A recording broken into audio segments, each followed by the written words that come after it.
हाँ, जैसे कि हम लोग पहले भी बात कर रहे थे जजमानी व्यवस्था पे। अम, उसमें एक मुख्य बात समझने की ये है कि जजमानी व्यवस्था एक समाज की अपनी व्यवस्था है। इसमें जो राजा है या जो स्टेट है, इसका रोल मिनिमल है। जैसे अभी जब हम व्यवस्था के बारे में सोचते हैं तो उसमें स्टेट बहुत पावरफुल होता है। ना केवल बहुत पावरफुल होता है बल्कि स्टेट मतलब ऑल परवेडिंग होता है। हर मामले में स्टेट तय करता है। जजमानी में ऐसा नहीं था। ये सामाजिक व्यवस्था थी। राजा की भूमिका होती थी लेकिन वो कंटेन्ड होती थी, लिमिटेड होती थी। इनफैक्ट एक रूप से देखें तो जजमानी गांव टैक्स निकाल के राजा को दे देते थे और उसके बाद उतना ही राजा का फंक्शन था। एक जगह लिखा भी है अंग्रेज़ों ने कि भारत में गांव को इस बात से फ़र्क नहीं पड़ता कि राजा कौन है। राजा आते जाते रहते हैं, बदलते रहते हैं। गांव की व्यवस्था वही चलती रहती है।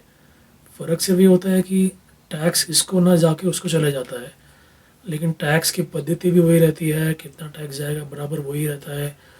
और राजा का कोई बहुत हस्तक्षेप नहीं है गांव की व्यवस्था में।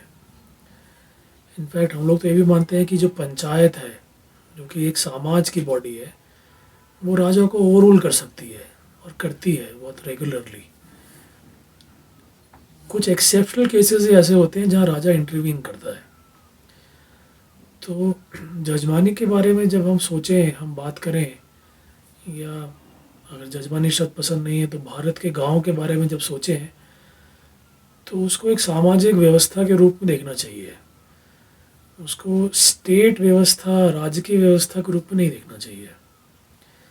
बल्कि हमारे तो टीचर ये कहा करते थे कि जो हिंदुस्तान में जो बादशाह था, वो बादशाह भले हिंदुस्तान का था लेकिन उसका जुरिस्डिक्शन तो 20 किलोमीटर तक ही सीमित था, दिल्ली के।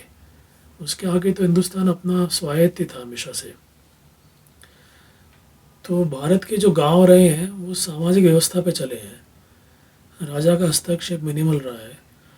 और ये सामाजिक व्यवस्थाएं जो हैं ये रीति रिवाजों पर चली हैं और मेमोरीज पे चली हैं, इतिहास पर चली हैं। उस इतिहास से रीति रिवाज बनते रहे हैं, रिफॉर्म होते रहे हैं, नए रीति रिवाज बने हैं, पुराने छूट गए हैं।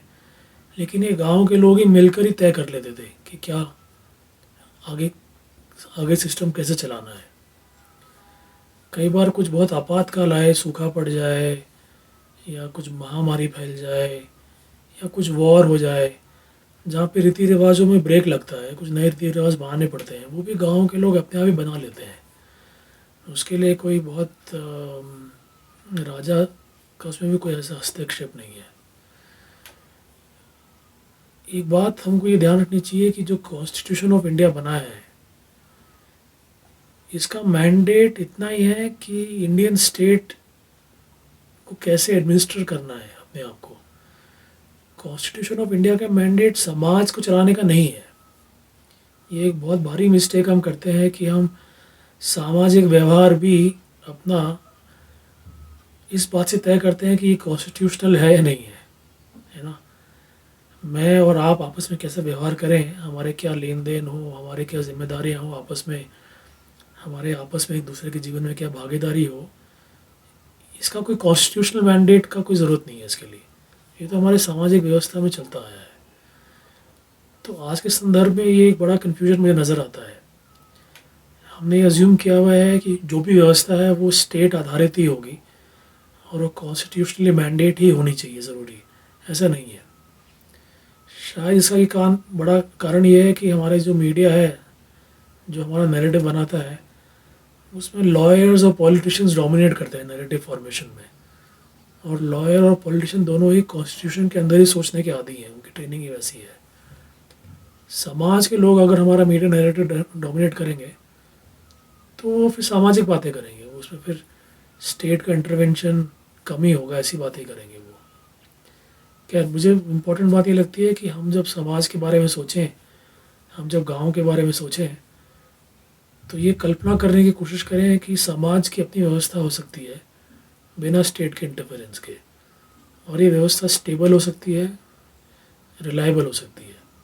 इसमें इसमें जो प्रॉब्लम्स भी होंगी वो प्रॉब्लम भी समाज अपने आप रिजॉल्व करने की ताकत रखता है, ये भी मान के चले हम। तो ये बहुत इम्पोर्टेंट एस्पेक्ट है भारत के गाँव के बारे में, जजमानी व्यवस्था के बारे में।